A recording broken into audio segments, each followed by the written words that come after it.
Bluff City Media presents Tigers Live with Francis Carlota.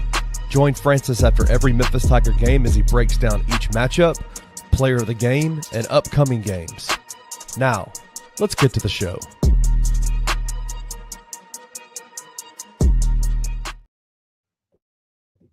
Welcome to Tigers Live. I'm your host, Francis Carlotta, host of Tigers Live for Bluff City Media. Whoo! Y'all, my heart rate,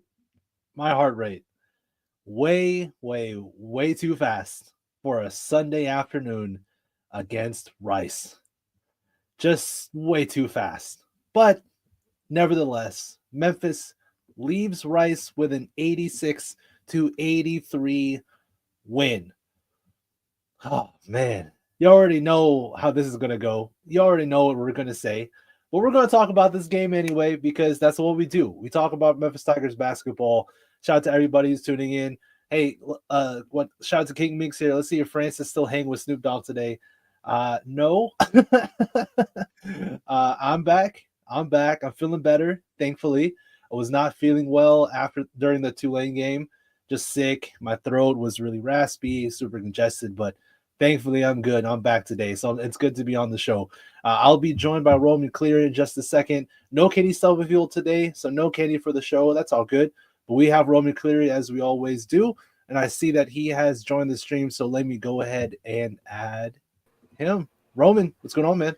Whew, that was a close one to say the least, but Memphis gets the job done here today. Huge heroics and good defense at the end by PJ Carter, who really came up huge throughout this entire game, and as he has throughout these past couple of games. Really, at the end of the day, it's not going to look great on the computers. It's not going to look great from a national perspective or anything like that. The narrative is certainly going to be, oh, Memphis nearly lost to Rice, but all that matters at the end of the day is winning these games and getting past them. Not being on the losing side of it, because if you're not on the losing side of it, that doesn't mean it means no quad 3 loss. So Memphis avoiding that as much as possible is still a positive result for the Tigers nonetheless. Absolutely. And look, let's start positive because just might as well start positive. It's still a win. And like you said, Roman, I'm with you on that all day, every day of the week.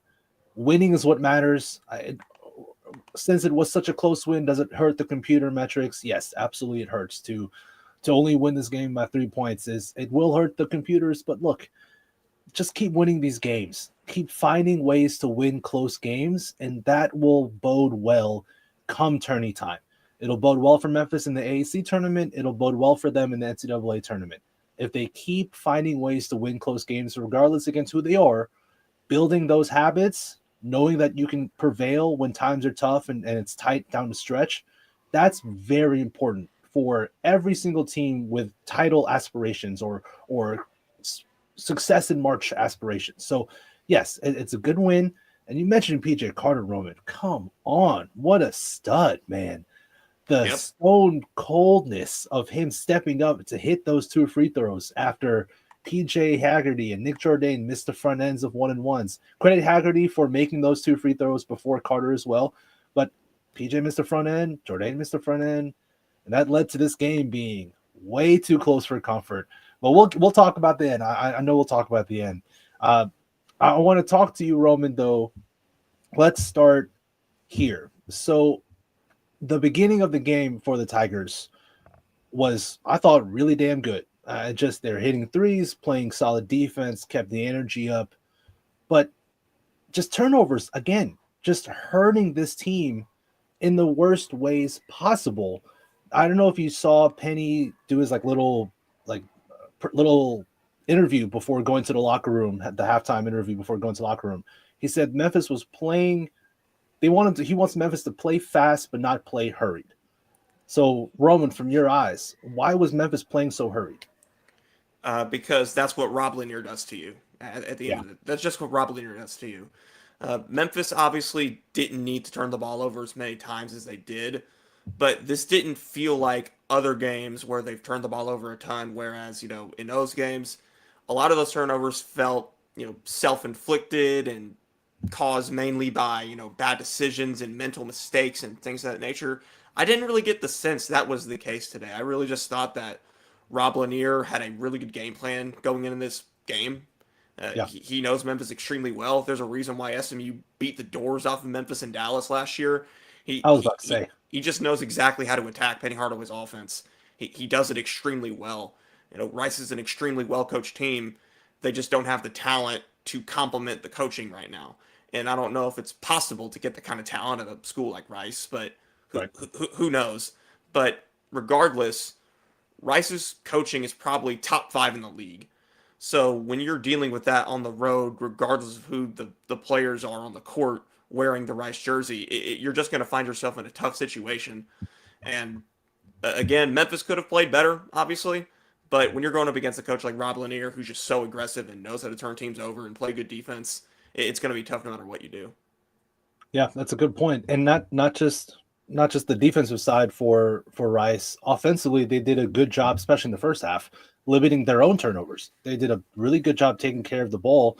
Memphis forced some sloppiness from Rice in the second half, which kind of ballooned to Memphis being up by 11 points, 10 points later on in the second half. But overall, I thought Rice did a good job valuing their possession, not letting Memphis speed them up, and played their game really well. So, yeah, I think it's 100% fair to give credit where credit's due.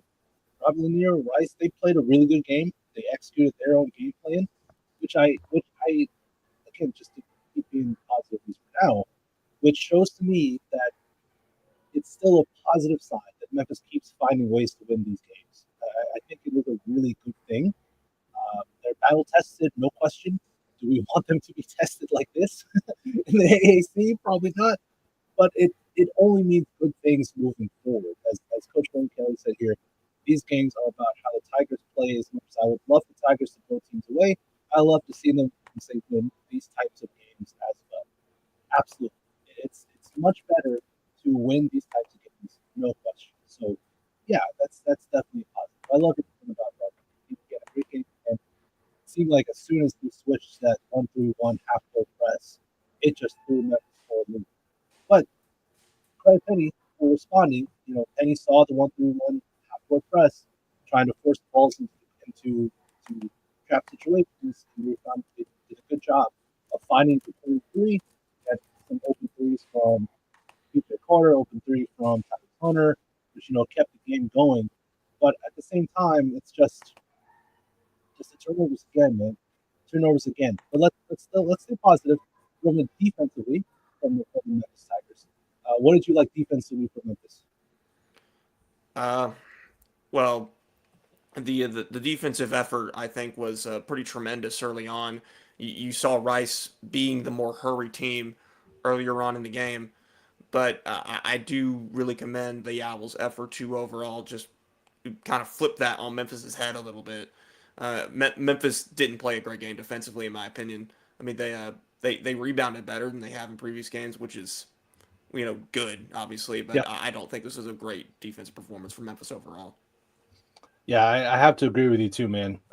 It was trending towards a pretty decent. I was so stuck between decent and solid. Pretty decent defensive performance, but it just kind of got away from I think Memphis also dodged a lot of bullets from Rice today too, especially in the second half. Rice had multiple good looks from three and just didn't make them, and because Memphis would leave guys, they didn't track their mans well, and Memphis dodged some bullets in the second half. I thought Rice had some legitimately good looks from deep. They just didn't fall, which allowed Memphis to keep Rice at a solid distance where the game wasn't insanely close, or it wasn't insanely close, like a 1, 2, 3, 4 point game. But yeah, I would have to agree with you too, man. I wouldn't call this a great defensive performance, especially you give up 83 against Rice. I'm not exactly sure how much they averaged entering the game. You probably know that, Roman. It was like 70. They were the third worst scoring offense in the league heading in, and it's not a great look for Memphis to give up 83 against a team like that. 40% from 3-point range for Rice today, as you mentioned, going back to the all the open looks that Rice had from three. It just seems like Memphis kind of alternates from game to game on whether or not they want to guard the 3-point line, which is an improvement from last year, because in last year's team didn't defend the 3-point line in any game at all. At all. Now, this year's team, they aren't a good 3-point defense team, but they at least alternate from game to game and whether they actually do it or not. So today was a day where they did not guard the 3-point line at all. And I don't know what it's going to take at this point for that to become more consistent, because it's just going to have to at a certain point, because you're not going to be facing Rice when it really matters. But, I mean, at the end of the day, all that matters is they got out with a win. Yeah. And for me, it's got to be a mentality thing. Just just everything, the turnovers, the 3-point defense. I seen the comments that I was muffled. I'm sorry. Hopefully I sound better now. Yeah, I think you do now. I don't know what the world is up with my mic. I might just, next show I might just not use this mic, period. I just toss this mic in the trash. But anyway, it just feels like a mentality thing for me. You've heard Penny talk about in press conference before, where against inferior teams, Memphis will go up by 10 points early on in the game or whatever, and they'll then just think they can win the game just by showing up, just by rolling the ball out and just playing basketball. And they think they're basically guaranteed to win because they're able to get off to such good starts, and they think like, all right, we got this in the bag, and they kind of take the foot off the gas and stop locking in the way that they need to lock in to beat these teams by a lot. And I think it was the same script today, Roman. Do you agree? Yeah, absolutely. Again, I just have to commend what Rob Lanier did in terms of his adjustments. I do think that does play a massive part in it. I didn't really see much of a, energy downturn on Memphis's part, but you do have to assume that there is definitely a lessening of attention to detail when something like that happens that we saw here today. You mean there is a reason why Memphis went from just, running over Rice, scoring every single possession, being up by double digits, to quickly giving up an 11-0 run in the middle of the first half. Rice cutting it to 1. Yeah, taking the lead actually at one point of that, in the first half before halftime, and then Rice cutting the deficit to 1 multiple times down the stretch in the second half too, was particularly in the final seconds, and that was a whole crazy sequence in of itself that we'll discuss later. But Memphis definitely it's undeniable that they took their foot off the gas here a little bit too much. Yeah, it's just the same script that we've seen so many times from this team this year, and it's to a point where I understand why it's easy for people to think, Penny's fault, coaching staff's fault, but also again, I think based on at least what we hear from Penny, he's telling his guys this message all the time. He's pretty adamant that they have to take these games seriously. They cannot take their foot off the gas in a game where they're expected to win. They have to keep playing hard. So at some point, it's just straight up on the dudes on the floor that they have to stay locked in for the entire 40 minutes, or else you'll get really nervous moments in a game where there just shouldn't be nervous moments. Memphis had full control. Even look, I don't know how you felt, Roman, but for me personally, I didn't think Memphis was going to lose this game really at any point, even though it was very close. I didn't either. No. Yeah, and I think that mentality that we have is the same thought process that the Tigers on the floor have. And well, the difference between that, Roman, is we're here. We're sitting here. We're not them on the floor. They can't have the mentality that we have as people who watch this team, who cover this team. They can't, because they're the ones on the floor. They have to be locked in through the entire game and not feel like, oh, we got this in the bag. We can let up. We can try things or whatever. They got to stay locked in. And it's just it's a message that I'm sure is being repeated to them over and over again. But at some point, they have to be the ones to put it to work, to accept the message. Is that fair for me, Roman? Yeah, absolutely. It's a reoccurring theme and a reoccurring problem, not just this year, but from season to season, obviously. Now, I was starting to get a little bit, encouraged on Memphis's part that, maybe they had gotten past that with the recent performances against UAB and Tulane and even Charlotte to an extent, because Charlotte cut it to single digits, but Memphis was up by 22 with 5 minutes left, and the game was over at that point. So who cares? So this is the first time in a while that Memphis has truly, I think, played down to competition here. And that's just going to happen when you play a schedule like this where every single game is quad 3, quad 4, the other team's Super Bowl. I know we've rehashed that over and over again, but it's just the truth. It has to keep on being said because, that's just the reality of playing in this league. But it doesn't necessarily that doesn't mean it's a good thing when it happens to Memphis. That they have to stay on guard for the entire game, as you said.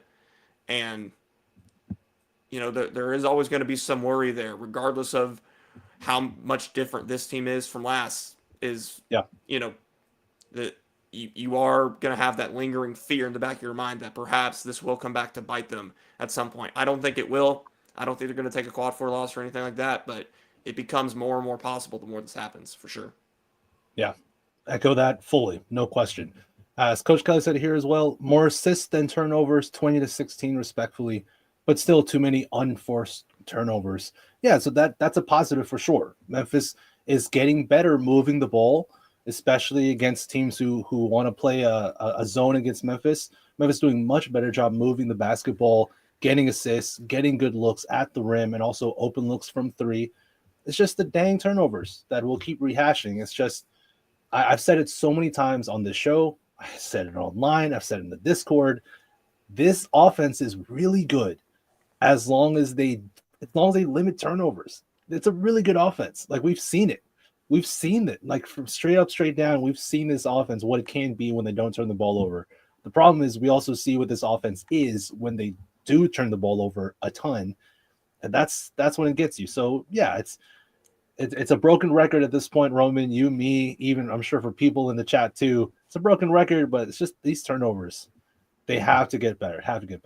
But all right, let's get positive, Roman. Let's get positive. We were talking about the computers just a few minutes ago, and the Ken Palm update has come in. Memphis is down 2 spots from 39 to 41 with today's result against Rice. So not as drastic of a drop as you might expect, but still not ideal for Memphis. Agreed. Definitely not ideal. Let's get positive for a moment because there are definitely positives to take away. It was a similar positive that we've taken away over the past few games. PJ freaking Carter, Roman. What a performance from this guy. I mean, besides the free throws late in the clutch, besides those 2 stone cold blooded free throws, just his performance throughout the game. I was talking about earlier about it's up to the players to stay locked in for the full 40 minutes. That's not an indictment on PJ Carter at all. I thought PJ played hard from start to finish on both sides of the floor. His defensive activity was really important, and he's hitting his threes. They're open, sure, but you got to knock them down still. And man, PJ Carter today. Let me pull up his box score. So PJ Carter, 19 points, 2 assists, 1 steal, only 1 turnover. He was 5 for 7 from 3, 6 of 9 from the floor. I mean, Roman, I know you and Kenny talked about him after Tulane, but did y'all expect this from PJ at this point in the season? I mean, from this point, what do you mean? Starting at this point? I'm sorry, at this point in the season, not from. Did you expect these types of games over this stretch from PJ at this point in the season? I mean, if you're talking like right after the UAB and Tulane games, yeah, definitely. I mean, before that, you could see a role starting to form there. I mean, I think all of us kind of highlighted him as a potential candidate before conference play began, as a guy that can possibly see an expanded role during the AAC schedule, and he has definitely done that and then some. He's now the Tigers' #1 scorer off the bench. I see a lot of people clamoring for him to start. And I do understand that because he's definitely playing like a starter right now. But you just moved Dane Danger from the bench to the starting lineup. I don't think you want to do that with PJ Carter for 2 reasons. Number one, it just doesn't give Memphis enough size to start games, in my opinion. And secondly, you need someone off the bench to score. And PJ Carter is filling that role so well, and it's giving such a big boost to the backup offense, if you will, that it simply didn't have. I mean, you have enough issues with your reserves as it is, since you still don't have a clear defined backup point guard, since both Dante Harris and Baraka Okoje are struggling right now. So you need as much stability in the reserve unit as possible, and that's what PJ Carter provides, and he certainly did so today. 19 points, which is a season high for him, if I'm not mistaken, in 25 minutes. You know, I've talked about this part of it before. This was especially true in the Tulane game, but it was true here today as well. I just can't help but admire the timeliness of the shots that he makes as well. It seems like he's Yes. always putting 3-pointers through the basket really when Memphis needs it most. Penny is clearly starting to trust him more and more in crucial situations, whether it's giving him the ball in the corner or later in the game today, letting him shoot the closing free throws. And then if he, of course, makes a defensive play to win the game at the end there, he's a clutch player. He just is. And I think that's kind of an underscored part of his run that not a lot of people are talking about. It's not just the numbers that he's putting up, but it's the manner and the context of which how he's doing it as well. He's been very clutch, I'd say. No question. No question. The moments in the game where, like you said, the threes he hit, the defensive plays that he made, it's exactly what Memphis needed in those moments in order to keep Rice at a okay distance from Memphis, to at least keep him at a distance or extend Memphis's lead. It was a huge, very timely moments from PJ Carter, no question at all. So I'll just ask you, Roman, who would be your player of the game? Is it PJ Carter? Yeah, it has to be. I mean, Haggerty was very important today as well. This was a return to the Houston area for him. He grew up in Crosby, Texas, which is about 25 minutes away from Houston. He was great. He was definitely the MVP of the first half. But I think the plays that PJ Carter made, particularly towards the end of the game, probably give him the nod here. Yeah, I agree, and so does Randy. Agrees with you here as well. PJ Carter is the player of the game. Yes, Roman. Sorry. Yes. Yeah, definitely. Yeah, so I think PJ Carter was amazing. Ran through his stat line already. Yeah, he's player of the game for me as well. But you mentioned PJ Haggerty, I'll go through his stat line too because he also had an awesome game. 26 points, 2 steals, 5 assists, 8 rebounds, 11 for 18 from the floor. He did have 4 turnovers though, but overall, again, both PJs phenomenal. PJ Haggerty was fantastic, and also got to give a shout out to Tyrese Hunter too. He also had 19 points, 2 steals, 5 assists, 4 rebounds. And I feel like Tyrese, I've seen a conscious effort from him to get on the glass as well, even though he's undersized, obviously as about a 6-foot guard, maybe standing on some phone books, but he's getting in there, doing the dirty stuff to get rebounds. 4 boards today. Him and Rodgers both had 4 rebounds. And that's a great sign to me that these guards are understanding that they got to rebound as a team, as a collective. And Memphis, like you said earlier, Roman, they did win the rebounding battle 36-34. So great games for Memphis from PJ Haggerty, Tyrese Hunter, and PJ Carter. Just awesome games from those 3. But I got to agree with you. PJ Carter, definitely my player of the game as well.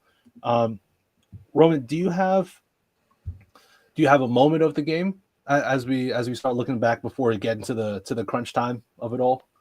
I guess the moment of the game is the final play. Carter blocking that last little half court heave there. And the reason why it stands out to me so much, it was right after Memphis turned it over. It's very easy for you to kind of panic and lose focus and in that situation, and maybe naturally to start to run back or whatever. But Carter clearly was unfazed by his team giving the ball away so suddenly. He just went right back after the ball, got the quick block, and let the clock expire. That was just good mental fortitude on his part. Yeah, well said. Just an awesome moment. Another great defensive play from PJ. My moment of the game will be another defensive play from PJ Carter. It was about Memphis was only up 62-59, and it was just after Dan Deja missed a reverse layup, and then PJ Carter jumps. He doesn't know. This guy tries to throw a pass, and PJ's on the man, and he just takes the ball from him. It's like he blocked the pass, and then he just took it. He intercepted it while being on the guy. It was an unreal play. That the anticipation that PJ Carter had to make that play was awesome, amazing. And it led to a PJ Haggerty layup, which pushed the Memphis lead to 5 after being only up by 3. That's my moment of the game because I my jaw dropped. It was an incredible play that I did not see coming at all. But that just shows the activity that PJ Carter was playing with, the energy, the entire game. He was locked in from start to finish, and that's what Memphis needs. And I agree with you, Roman. I think PJ Carter should be the one, should be coming off the bench for the reasons that you mentioned. Fully agree with you. So yeah, I would say that's my moment of the game. But now let's get into that end. Let's get into that finish, Roman. So Memphis here, they were up by 80-69. And then all of a sudden, you're looking at 84-83. So Roman, walk me through it. What was going on through your eyes? Well, we saw a lot of missed free throws, untimely 3-point defense lapses on Memphis's part. Lanier again kind of increased that pressure. Memphis didn't exactly know how to react to it. Rice just found a way to generate a lot of turnovers in a lot of minutes, or in a few amount of minutes, excuse me, and they just went back to that kind of controlled chaos style, and I think that's what kind of threw Memphis off so much, is that Rob Lanier is kind of like Penny Hardaway in the sense that both of these coaches thrive so much off of the controlled chaos style, and Memphis obviously doesn't play a lot of teams who specialize in that area like they do, and Rice is certainly one of those. That's just going to be the truth of the reality when you're facing Rob Lanier. A Rob Lanier team is just going to create the same kind of chaos that you're used to seeing from Memphis. So I think the Tigers were a little bit perplexed to kind of go up against that when they're the ones usually inflicting that kind of pressure and that kind of intensity. And I think that's why you saw Rice get back into the game so many times. Yeah. I just thought it was a really well coached and well coordinated situation on the Owls' part there. Yeah, I agree. It definitely caused Memphis fits. It basically was a 12-2 run to get to that point in the game where it's 84-83. I was getting ready to, breathe a little bit, relax a little bit, get ready for the show, get my notes, everything, get everything in order. And then I look up and it's a 1-point game. It just happened so fast. But thankfully, like we talked about before, Memphis found a way to still pull it out, even though this game got way too close for comfort. So that's definitely a positive, no question. So I see the comments in the chat. Gregory Garrett says here again, I will take a ugly win over an ugly loss any day. Go Tigers, go! Absolutely, Gregory. Ugly win over an ugly loss, or an ugly win over a beautiful loss, as I like to say it. I'll take an ugly win every day of the week. No question. Let's see here. Michael Stahl said this, and this dovetails into a question that I was going to ask you as well, Roman. Both PJs were hooping today. Dante had some good looks too. Yep, hit a couple threes from Dante, so that was good to see him make some shots. Glad to see him not only put shots up, but to have them drop big ones at that. Yeah, those 2 threes were big, especially considering the moment. But Dante still had his struggles today. He had 4 turnovers, no assists, and no steals. Okoji, like you mentioned, 0 points, just 1 steal, 1 rebound.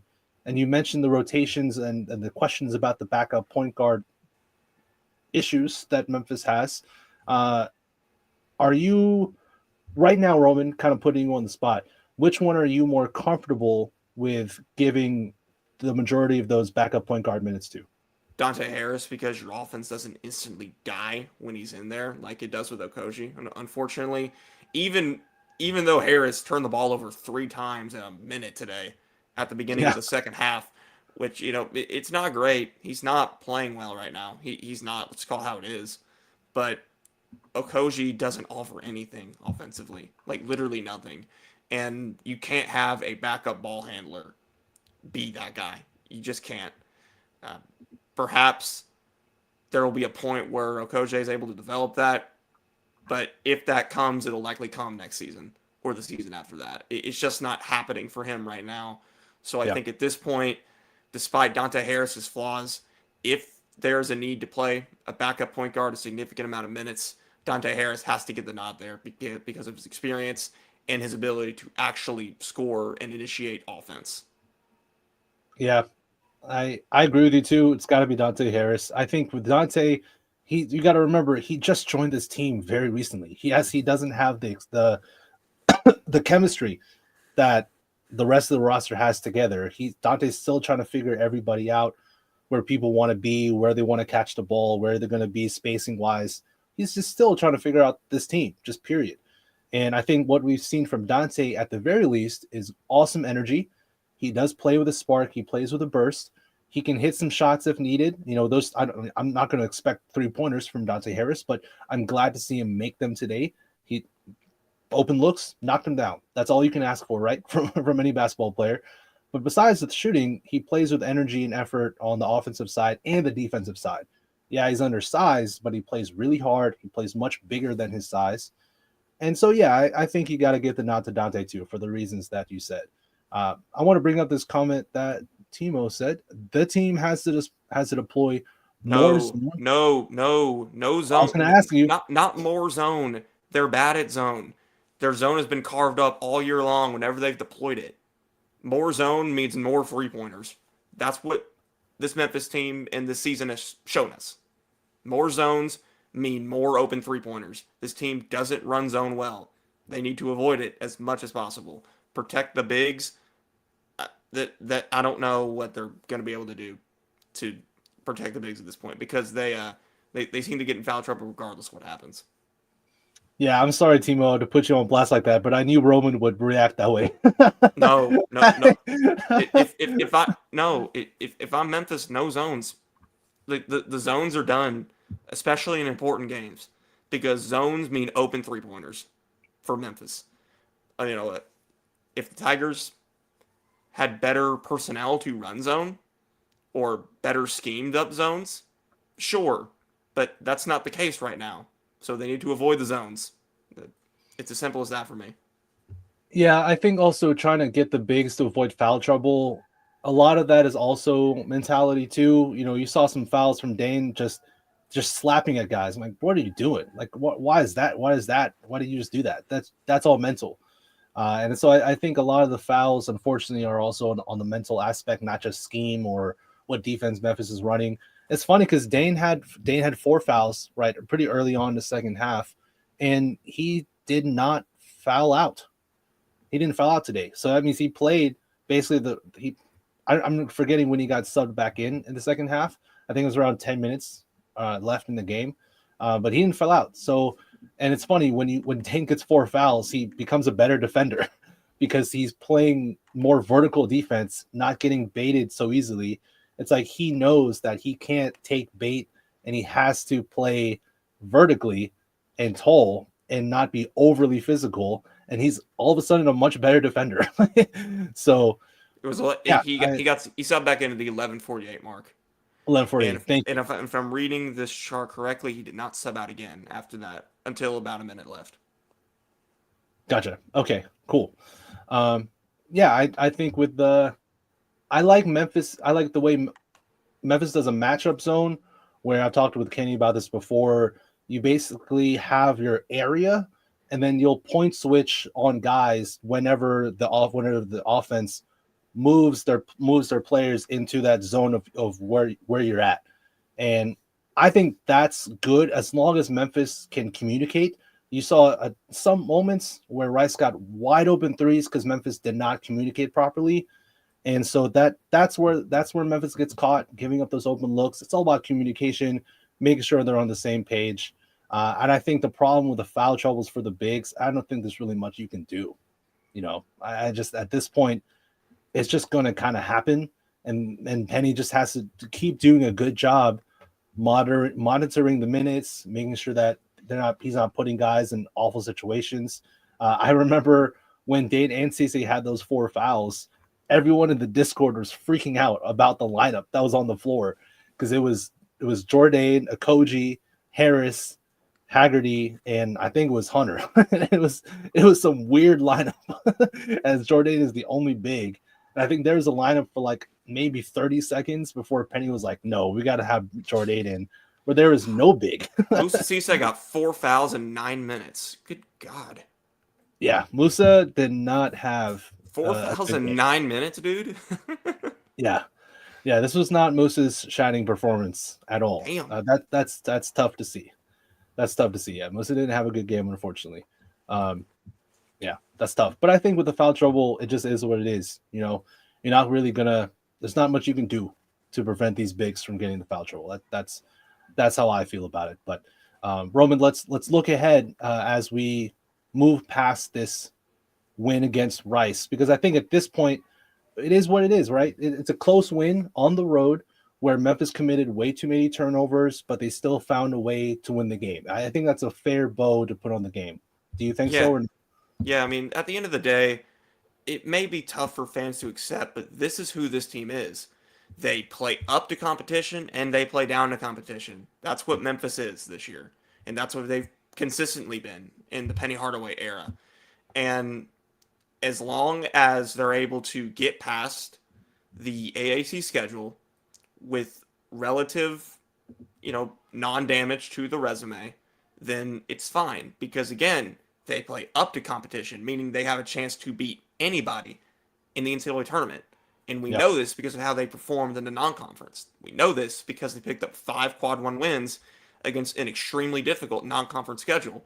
So we know that Memphis can beat anybody. So all that really matters at the end of the day is getting past these AAC games, relatively pain-free.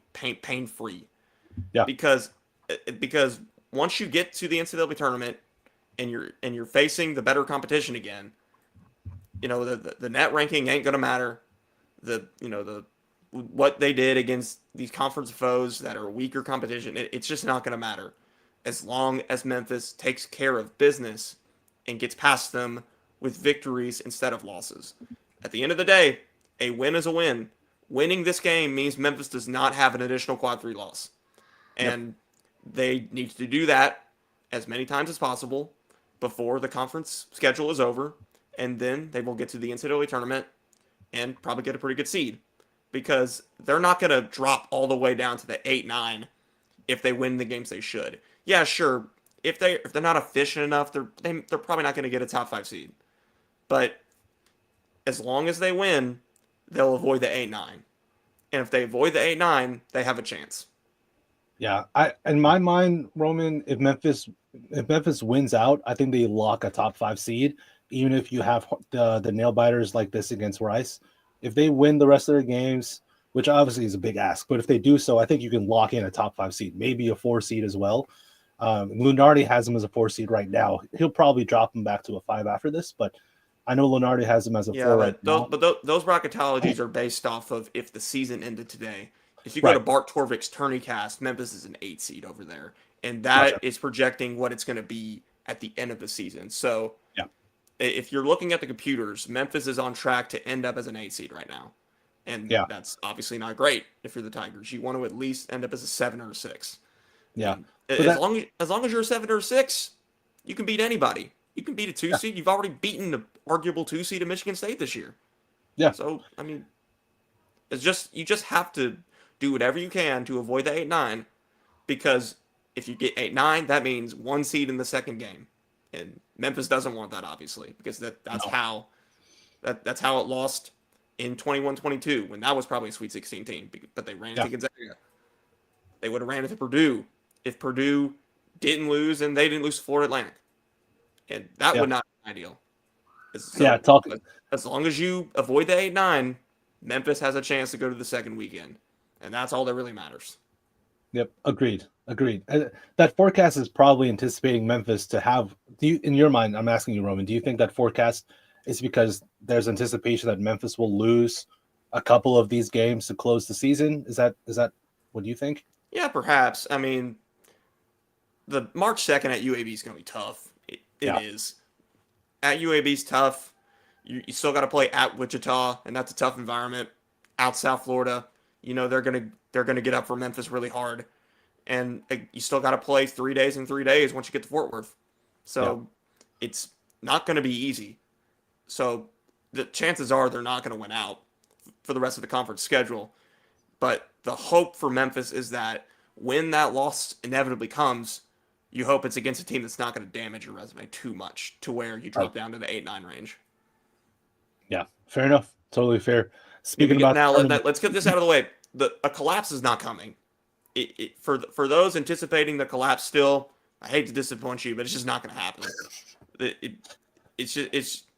I just don't foresee it, because if a collapse was coming, they lose this game, they lose at Tulane, they lose to East Carolina, but none of that happened. They were able to survive and persevere and win those games at the very least. So I don't think a collapse is coming. I think we can safely say at this point this team is going to make the NCAA tournament. What really matters from this point is doing a good enough job for the rest of AAC play to ensure that your seeding is favorable. Yep. Amen to that. That's the whole job for this Memphis Tigers team for the rest of the season. That's the most important thing. No question. Talking about the tournament and kind of talk about the Rice game just really briefly, I got flashbacks to 2008 Memphis, Kansas, where Memphis was up 9 and then they missed free throws and Kansas gets back in the game and then Calipari doesn't foul and everyone I'm sure got those flashbacks too. Well, the one difference is that Tyrese Hunter fouled Trey Broadnax. Correct. That's he correct. Fouled him. That's what was, yep. Maybe if he doesn't, the game goes a different way. But yeah, Hunter made the smart play. He fouled him, and that eventually led to, as wonky as it was, Memphis getting a victory. Yep. Exactly. I was about to say the main difference was Memphis fouled. And if only they fouled against Kansas, but I'm not going to go down that route. I'm not going to make myself sad. But yeah, so at least Memphis was able to find a way to win this game. So yeah, as we look ahead, Memphis's next few games on the schedule, they go Tulsa at home on February the 5th at 7 p.m. and then Temple at home February 9th. That's Super Bowl Sunday. So you got Correct. Something to watch instead of Chiefs Eagles, yeah. which is good. Yeah, that's good. All I care about is Kendrick's halftime show, quite frankly. But yeah, anyway, so that's next 2 games for the Tigers. Tulsa, it'll be obviously PJ Haggerty playing his former team. What are you thinking about that Tulsa game? A little quick preview, Roman. I mean, Tulsa is not good. They have not recovered well from losing PJ Haggerty. That's going to be a quad 4 opportunity for Memphis. Cannot afford to lose that one at all. Again, we've talked about this a couple of weeks ago. I said that one of the keys for Memphis to get through this AAC schedule cleanly is you don't lose at home. You don't. You got to go 2-0 at home this week, and that's what I think they're going to do. Yep, I agree. It cannot slip up, especially against Tulsa. And I'm looking forward to the Temple game. A little get back after Memphis lost at Temple earlier in the season. We know how that one went. Memphis actually limited turnovers pretty well, but they just couldn't get a rebound to save their life. It's essentially like they were facing what I say on the Tigers Live before, prime Will Chamberlain and Bill Russell on the boards is what it felt like, because Memphis could not get a rebound at all.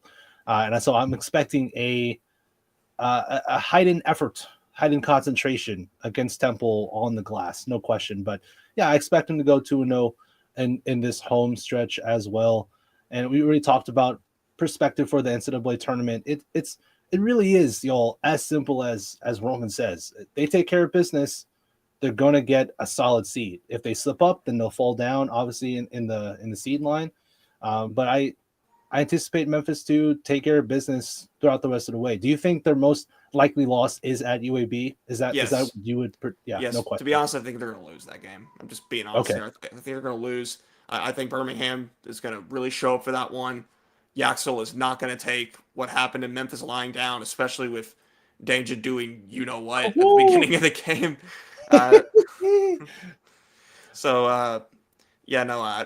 That's a probable loss in all likelihood, because again, a loss is inevitable. But yeah, at this point, if I had to make a call on it, I think Memphis ends up with a 6 or a 7. That's just with the way that things are going right now. That's what I'm expecting, and to me, that's favorable, because Memphis, I don't think they'll have a problem going up against a 2 seed or a 3 seed. I really don't. I think they're good enough talent-wise, especially in the backcourt, to beat a team like that. They just got to avoid the 8-9 and avoid playing a 1 seed. Yep. I'm with you, man. I fully hear you. I was about to ask where you think they finish, but yeah, 6-7 I think is totally fair. And if Memphis can keep taking care of business, keep doing their thing, keep finding ways to win close games, and hopefully find ways to limit turnovers, it should be smooth sailing for the Tigers. One thing I will say, though, before we get out of here, and maybe this is just the jaded sports fan in me. I'm tired of the hot and coldness of people reacting to not just the Tigers, but also the Grizzlies too. But like Tiger specific, since this is a Memphis Tigers show, they just played an awesome game of basketball against UAB at home. An awesome game of basketball. Dominant, complete. All the superlatives that are synonyms of fantastic, you can use those to describe the performance against UAB. Then they go at Tulane, and yes, the game was nip and tuck for a little bit, but I didn't think they were going to lose. I was sick. I couldn't watch the game. I watched the replay and obviously saw the Tigers Live episode with you and Kenny. Memphis played well, and they exercised the demons of playing in Tulane very well. I just thought there were timely shots, like you mentioned, timely threes from PJ Carter. There are so many timely moments, timely shots in that game. That Colby Rogers 3 out of nothing, just my goodness, that three was cold-blooded. Memphis played a really good game against a Tulane team that always gives Memphis its best shot, especially at home being at Tulane. And yeah, was this performance against Rice perfect? No. Should this game have been this close? Absolutely not. But it's still a win. It's still a win. I think this is still a really good basketball team, that has a legitimate chance to make noise in March. And so I'm tired of people freaking out over these performances. This is kind of just who this team is. And thankfully, they've kept finding ways to win games. And that's all that matters. Just keep finding ways to win games. What do you think about that, Roman? Is that fair? Yeah, I mean, we've rehashed that, I think, in a few different, terminology over the past couple of minutes. But yeah, just take care of business, win as many games as you can, and you should avoid the 8-9. That's really all that matters. Yep, 100%. All right, well, Roman, all love for you, man. Let them know where they can find you, bro. Well, I'm at Twitter/X at RoAClear. That is RoAClear. Other social media platforms, that's the handle as well. Stories, you can find those on bluffcitymedia.co. I'm also doing digital content after every Tigers game and press conference and other events on the BCM Twitter. So stay tuned for those as well. I'll have one out, a little post-game video out for the Rice game in a little bit, either tonight or tomorrow. And yeah. Cool. Appreciate you, Roman. Everybody tuning in to Tigers Live, all love for you. Great to be back on the show. Thank you for tuning in to the comment section. Thank you to everybody in the comment section. Be sure to like the show. Be sure to subscribe to Bluff City Media. Follow us on Twitter. Subscribe to our notifications so that you know every single time a video comes out on YouTube for our channel. You can find me, Francis Carlotta, on Twitter at Slugga Sports. That's SLUGGA Sports. But most importantly, subscribe to Bluff City Media, follow Bluff City Media on Twitter, and until next time, peace. Thank you for listening to this episode of Tigers Live. If you enjoyed this episode, like and subscribe to Bluff City Media's YouTube page. For comprehensive coverage of all things Memphis sports, head over to www.bluffcitymedia.co and find out how you can become an insider. We will see you back here next time.